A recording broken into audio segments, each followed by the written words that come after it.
나같이 엄청난 거짓말쟁이는 본 적이 없을 것이다. 스스로 생각해도 정말 대단하다. 만약 내가 잡지 같은 것을 사러 가게에 갈 때 누군가 어디 가느냐고 물어본다면 나는 오페라를 보러 간다고 거짓말을 한다. 정말 대단하지 않은가? 스펜서 선생에게 운동기구를 가지러 체육관에 간다고 말했지만 그건 100% 거짓말이다. 체육관에는 내 운동기구 같은 것은 있지도 않다. 펜시에서 나는 새로 지은 기숙사의 오센버거관에서 살고 있었다. 그곳은 오직 3학년과 4학년들만이 지내는 곳이었다. 난 3학년이고 내 룸메이트는 4학년이다. 이 기숙사는 오센버거라는 졸업생의 이름을 따서 지은 것이다. 펜시를 졸업한 뒤로 장의사 일을 해서 큰 돈을 벌었다는 사람이다. 어떻게 했는가 하면 가족 중 한 사람이 죽을 때마다 $5씩 받고 매장해주는 장의사를 전국에 열었던 것이다. 도대체 오센버거가 무슨 짓을 했는지는 알 수 없다. 어쩌면 시체를 자루에 싸서 강에다가 그냥 던져버렸는지도 알 수 없다. 하지만 그는 펜시에 거액의 돈을 기부했고 학교에서는 기숙사에 그의 이름을 붙여주었다. 그해 학교에서 첫 번째 축구 경기가 열렸을 때 오센버거는 죽여주는 캐딜락을 타고 학교로 왔다. 그래서 우리는 관람석에서 모두 일어나 열렬한 환호와 박수갈채를 보내야만 했다. 그 다음날 아침 예배당에서 그가 연설을 했다. 10시간도 넘었을걸? 그는 50가지도 넘는 진부하기 짝이 없는 농담에서부터 시작하여 자기가 얼마나 바람직한 사람인지를 우리에게 보여주려고 애를 썼다. 정말 가관이었다. 그는 우리에게 자신이 절대로 남 부끄러운 짓을 한 적이 없으며 어떤 일이 있거나 어려움에 처할 때마다 하나님 앞에 무릎을 꿇고 기도를 한다고 말했다. 오센버거는 우리가 어느 곳에 있든지 하나님께 언제나 기도를 해야 한다고 말했다. 그리고 우리 모두가 예수님을 친구처럼 생각해야 한다고 했다. 자신은 언제나 예수님에게 이야기를 하는데 운전할 때조차 그렇다고 말했다. 정말 기가 막힐 노릇이었다.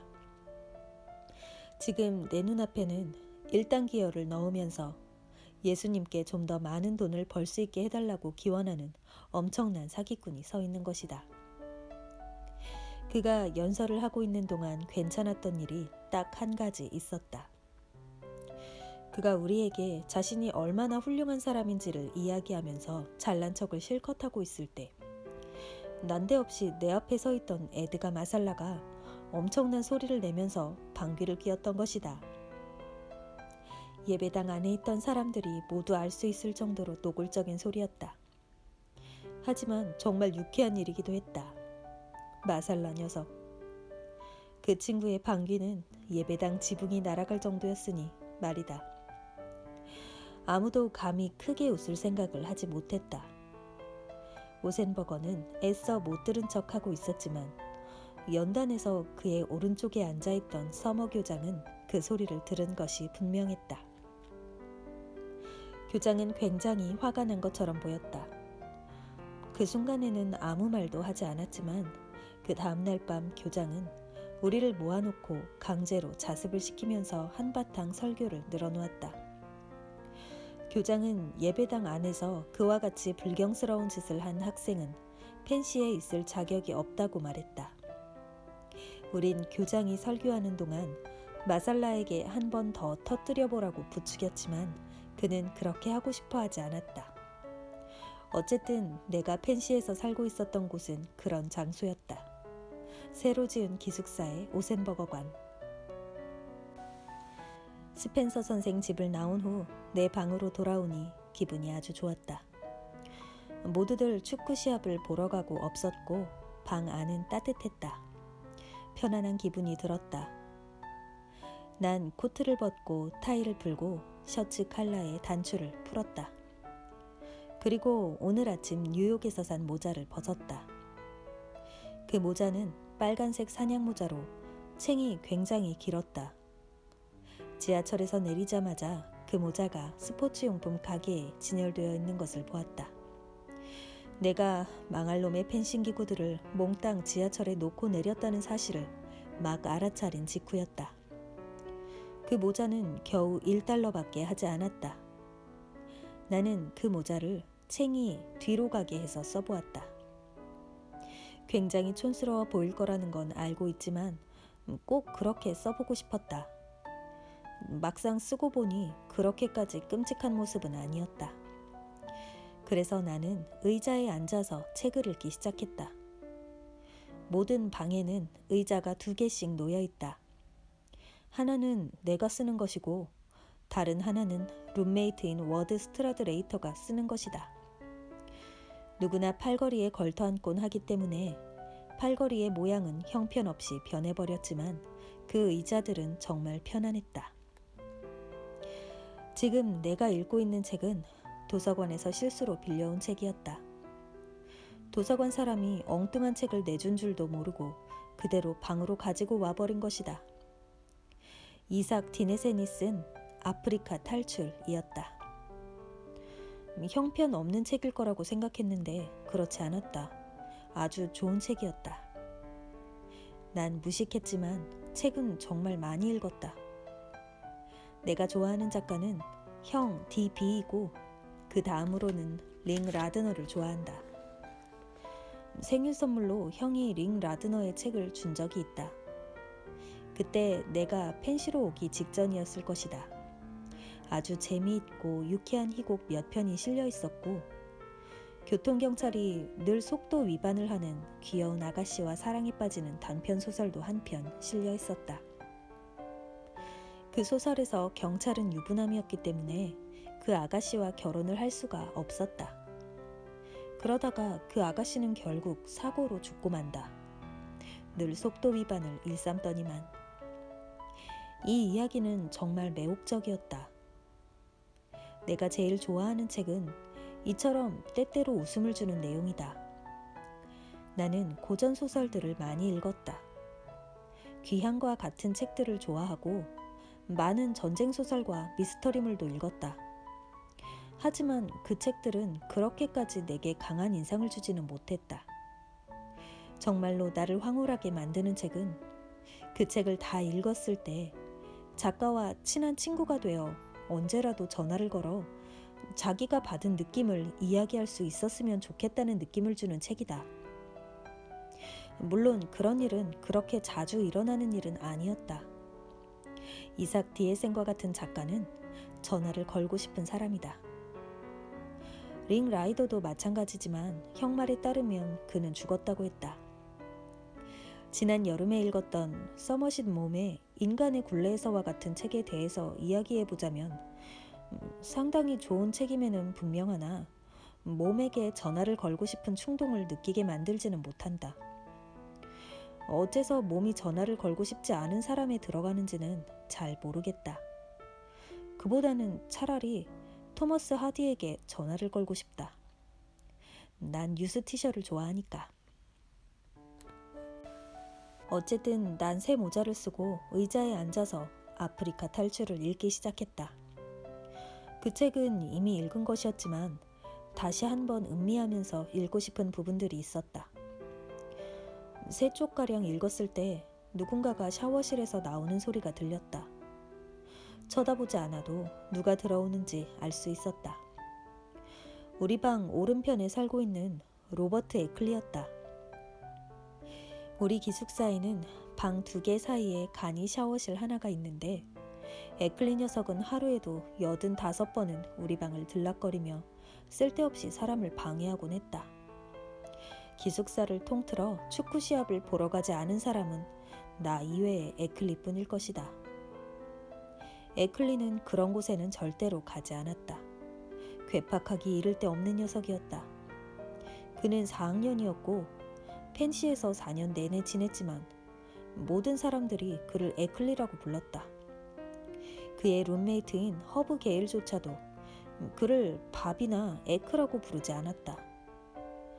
그 녀석은 결혼을 한다고 하더라도 아내조차 에클리라고 부르게 할 위인이었다.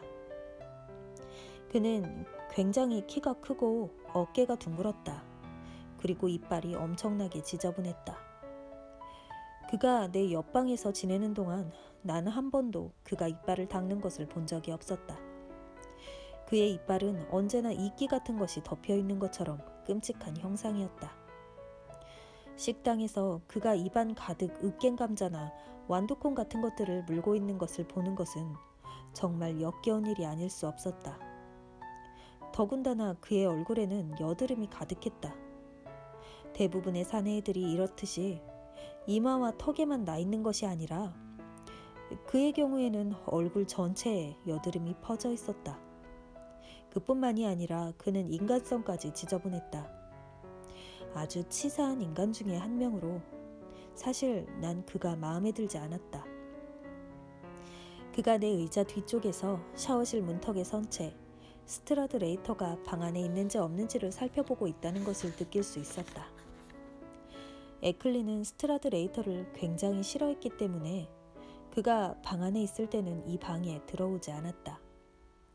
그는 대부분의 사람들을 좋아하지 않았다. 이윽고 그가 방으로 들어왔다. 이봐, 그가 말했다.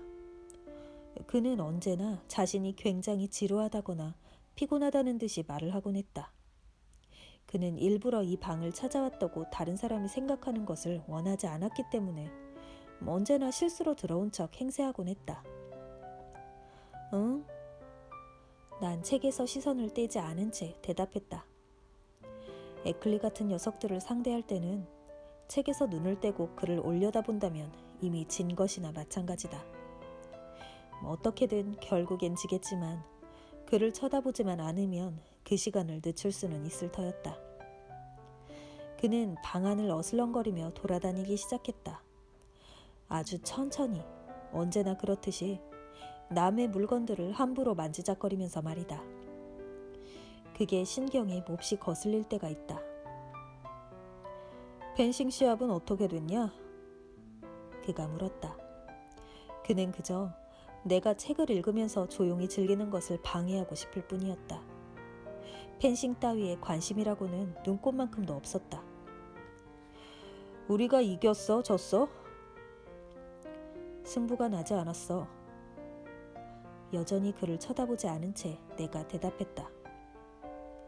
어떻게 됐다고? 그는 무슨 일이든 항상 2번씩 대답하게 만든다. 승부가 나지 않았어. 난 그를 곁눈으로 살짝 살피며 대답했다. 그가 내 서랍장 주위에서 뭘 하고 있는지 살펴보기 위해서 말이다. 그는 사진을 들여다보고 있었다. 내가 뉴욕에서 사귀던 셀리 헤이즈의 사진이었다. 내가 그 사진을 가져다 놓은 뒤로 적어도 그 녀석은 5,000번은 그 사진을 들여다보았을 것이다. 그리고 언제나 원래 자리가 아닌 곳에 내려놓는다. 그는 고의로 그런 짓을 한다. 그쯤은 누구나 알 수 있다. 승부가 나지 않았다니 어떻게 그렇게 될 수가 있지? 그가 말했다. 지하철에 펜싱 기구들을 몽땅 놓고 내렸어. 난 여전히 그를 쳐다보지 않은 채 대답했다. 지하철에 놓고 내렸다고? 맙소사. 그럼 그걸 몽땅 잃어버렸다는 거야? 우린 지하철을 잘못 탔어. 그래서 전철 지도를 쳐다보다가 그렇게 된 거야. 그가 내 쪽으로 다가오더니 불빛을 가로막고 섰다. 이봐, 네가 이 방에 들어온 이후로 난 같은 문장만 20번째 읽고 있어. 내가 말했다. 애클리 아닌 다른 사람이라면 내 말을 충분히 알아들었을 것이다. 하지만 저 녀석에게는 통하지 않았다. 그럼 그 물건들 값은 전부 네가 변상해야 되는 거냐? 몰라, 어떻게든 되겠지. 그건 그렇고 어디든 좀 안 찍으래? 내 놈이 불빛을 정면으로 가리고 있다고. 그는 내 놈 따위로 불리는 것을 좋아하지 않는다. 내가 16살이고 자기가 18살이라는 이유로 그 자식은 언제나 나를 놈이라고 불렀다. 그러면서 내가 그를 내 놈이라고 부르면 엄청나게 화를 내곤 했다. 그는 계속 그 자리에 서 있었다. 불빛을 가리지 말라고 부탁해도 절대로 들어주지 않는 그런 종류의 녀석이었다. 그러고는 더 이상 부탁하지 않으면 그제서야 그 말을 들어주는 인간이었다. 읽고 있는 게 뭐야? 책이야. 그는 불쑥 손을 내밀어 내 책을 들추고는 제목을 확인하였다. 재밌냐?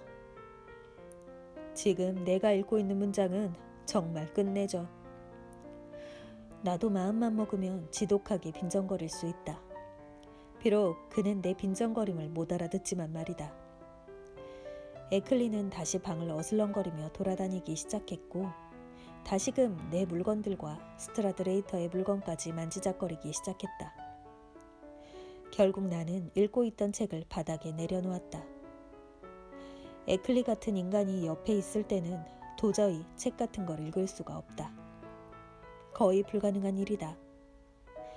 난 의자에 몸을 파묻고 에클리 녀석이 자기 맘대로 설치고 돌아다니는 것을 쳐다보았다. 그러고 있자니 피곤함이 느껴졌다. 뉴욕까지 갔다 오느라 지친 모양이었다. 하품이 나오기 시작했다.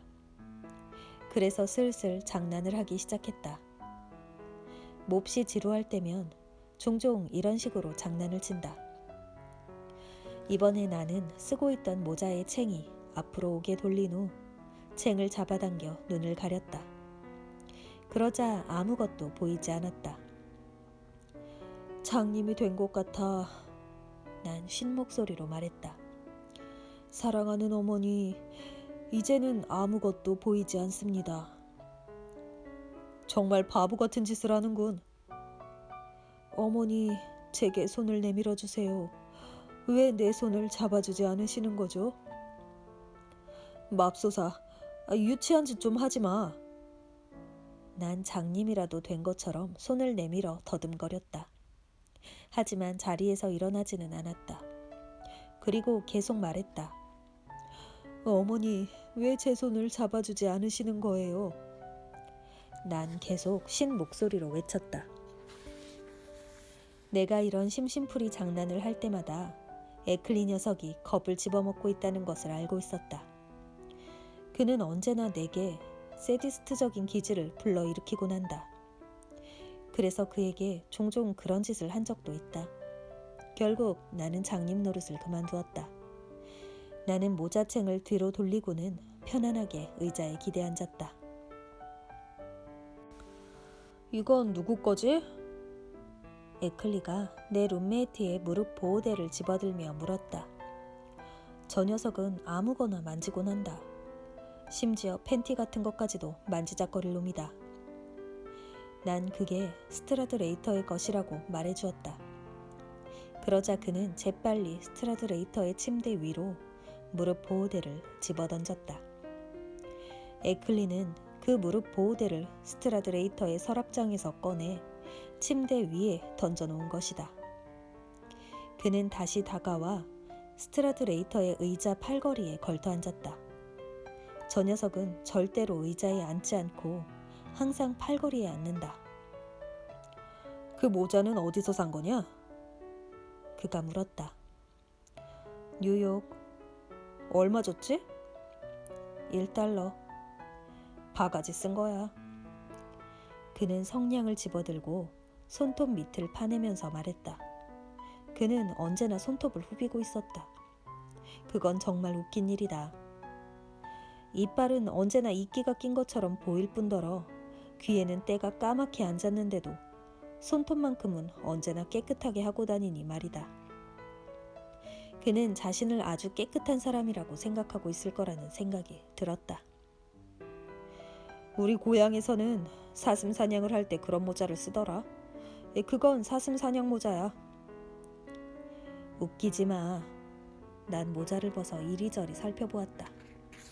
그러고는 조준이라도 하는 것처럼 한쪽 눈을 찡긋 감으면서 말했다. 이건 사람 사냥 모자야. 난 사람을 쏠 때 이 모자를 써. 너네 가족들은 네가 퇴학당한 걸 알고 있냐? 아니. 그건 그렇고 스트라드레이터 자식은 어딜 갔지? 경기를 보러 갔지. 데이트가 있나 보던데. 난 하품했다. 이 방에 들어온 이후로 하품이 멈추질 않는다. 이 방이 지나치게 따뜻하기 때문이다. 사람을 졸리게 만드는 것이다. 펜시에서는 얼어 죽지 않으면 더위에 쪄 죽을 것이다. 그 자식은 정말 잘났군. 에클리가 말했다. 그건 그렇고 이봐, 가위 좀 빌려줘. 가위쯤은 있겠지? 이미 짐을 쌌어. 옷장 맨 위에 올려놓은 가방 속에 말이야. 좀 가져다 줘. 이 손톱을 좀 잘라야 하니까. 그놈은 남이 짐을 다 쌌다거나 그 가방이 옷장 맨 위에 올려져 있다고 해도 전혀 상관하지 않았다. 어쩔 수 없이 그에게 가위를 가져다 주려다가 하마터면 죽을 뻔했다. 옷장 문을 여는 순간 스트라드레이터의 테니스 라켓이 내 머리 위로 떨어진 것이다. 우지끈 커다란 소리가 났고 내 머리는 깨질 듯이 아팠다. 에클리 자식은 그걸 보고 좋아서 죽으려고 했다. 찢어지는 목소리를 내면서 낄낄거리며 웃기 시작했다. 그는 내가 옷장 위에서 가방을 꺼내 가위를 찾는 동안 내내 배를 잡고 웃었다. 이런 일, 누군가가 돌멩이 같은 것으로 머리를 맞는 일 같은 것을 에클리 자식은 환장할 정도로 좋아하는 것이다. 네 놈은 정말 대단한 유머 감각을 가지고 있다니까. 그거 알고 있어?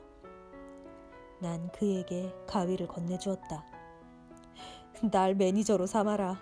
라디오 방송에 내보내줄 테니까. 난 다시 의자에 앉았다.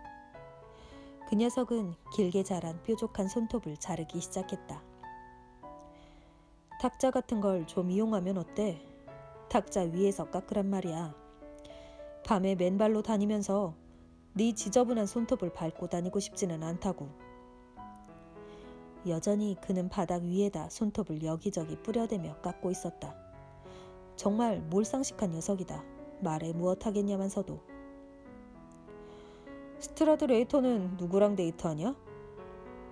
그는 스트라드레이터를 미워하면서도 언제나 누구랑 데이트를 하는지 궁금해했다. 모르겠는데? 그건 알아 뭐하게. 이유는 없어. 그저 그 자식을 난 참을 수가 없다는 거지. 정말 상종하기 힘든 개자식이라고. 그는 너한테 푹 빠져있던데. 그 친구가 너를 왕자라고 부르는 걸 들은 적이 있어. 내가 말했다. 난 지루할 때면 사람들을 종종 왕자라고 불렀다. 그렇게 하면 덜 지루하기 때문이었다. 그 자식은 언제나 잘난 척만 하지. 정말 참을 수가 없다니까 그런 녀석은. 넌 그 자식을 어떻게 생각? 탁자 위에서 손톱을 깎아. 이미 신번은 말한 것 같은데. 그 자식은 내내 우쭐대고 있다고. 그렇게 잘난 척하는 자식은 도저히 봐줄 수가 없어. 그 녀석은 자기가 똑똑하다고 생각하지. 그 자식은 자기가 세상에서 가장. 에클리, 제 얘기를. 그놈의 지저분한 손톱 제발 탁자 위에서 깎지 못해? 이미 신번도 넘게 말했어. 그는 탁자 위에서 손톱을 깎기 시작했다. 그 녀석이 말을 듣게 하려면 소리를 지르는 방법밖에 없다. 난 잠시 동안 그를 바라보다가 말했다. 네가 스트라드레이터를 싫어하는 이유는 그 애가 가끔씩 너보고 이빨을 닦으라고 말했기 때문이야. 그가 널 모욕할 생각으로 그런 말을 큰 소리로 하는 건 아니야. 그저 이를 닦지 않는 건 좋지 않다고 말했을 뿐 너를 모욕할 뜻은 없었을 테니까. 스트라드레이터는 가끔씩 이를 닦으면 네 기분이 좀 더 좋아질 거라고 생각한 거야. 난 이빨을 닦고 있어. 그만해. 아니, 넌 닦지 않아. 내가 널 본 이후로 넌 한 번도 닦지 않았어. 난 이렇게 말했다. 비록 그가 얼마나 지저분하게 보이는지는 말할 수 없었지만 어느 정도는 그가 안 됐다는 생각이 들었다. 누군가가 이빨을 닦으라고 말한다면 기분이 좋지는 않을 것이다. 스트라드레이터는 괜찮은 친구야. 그렇게 나쁘지 않아. 넌 그에 대해서 잘 모르고 있어. 그게 문제야. 여전히 그 자식은 개 같은 놈이라고 말할 거야. 그 녀석은 뭐같이 잘난 척한다고. 잘난 척이야 하지. 하지만 어떤 일에 있어서는 아주 관대하기도 해. 그 친구는 정말 그래. 이것 봐, 생각해보라고. 예를 들어보자면 스트라드레이터가 네 맘에 너무 드는 넥타이를 메고 있다고 해. 이건 그저 예를 든 거야. 그렇다면 그가 어떻게 할 것 같아? 아마 자기 넥타이를 풀어서 너한테 줄 거야. 진짜로 말이야. 그게 아니라면 그 친구가 어떻게 할지 너도 알고 있잖아. 넥타이를 네 침대나 어디 그런 곳에 놔두고 올 거야. 어찌됐든 그 넥타이를 내게 준다는 거지. 대부분의 아이들은 아마 집어치워. 나도 그 자식처럼 돈이 있었다면 그랬을 거야. 그렇지 않아. 넌 안 그래. 난 고개를 저었다. 아니, 그렇게 안 할 거야, 네 놈은. 내게 돈이 있다면 세상에서 제일 가는 내 놈이라고 한 번만 더 불러봐. 망할. 난 네 녀석의 아버지 뻘로 나이가 많다고. 아니, 그렇지 않아. 젠장. 그 녀석은 가끔씩 사람을 약오르게 만든다. 기회만 있으면 내가 16살이고 자기가 18살이라는 사실을 새삼 떠오르게 만드는 것이다. 우선 난 너를 우리 가족에 끼워줄 수 없어. 내가 말했다. 뭐라도 상관없어. 그딴 식으로 부르지만 마. 순간 갑자기 문이 열리고 스트라드레이터가 황급히 들어왔다. 그는 언제나 부산했다. 무슨 일이든지 아주 중요한 일처럼 생각했다. 내게로 다가오더니 장난스럽게 내 뺨을 두드렸다. 정말 귀찮기 짝이 없는 일이다. 오늘 밤 어디 갈 데 있어? 글쎄, 그럴 수도 있고. 밖에 눈이 오나 보지? 그의 코트에 온통 눈이 묻어 있었다. 그래, 눈이 와. 그건 그렇고 밤에 나가지 않을 거라면 네 격자무늬 재킷 좀 빌릴 수 있을까? 시합은 어떻게 됐어? 이제 전반전이 끝났어. 그냥 빠져나왔어. 딴소리 말고 오늘 밤 그 재킷을 빌려줄 수 있는 거야, 없는 거야? 내 회색 플란넬 재킷은 음식을 엎질러서 더러워서 그래.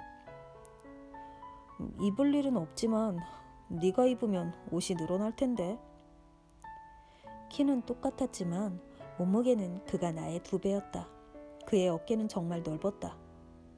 늘어나지 않도록 할게. 그가 서둘러서 옷장을 살펴보면서 말했다. 에클리 왔구나. 스트라드레이터는 상당히 친절한 친구였다. 어느 정도는 가식적인 친절이긴 했지만 적어도 에클리에게 인사를 할 정도는 되었다. 에클리는 그의 인사를 받고 어쩔 수 없다는 듯 뭐라고 중얼거렸다. 분명하게 대답하지는 않았지만 적어도 투덜거림은 아니었다. 그러고는 내게 말했다. 이만 가볼게. 다음에 보자. 그래.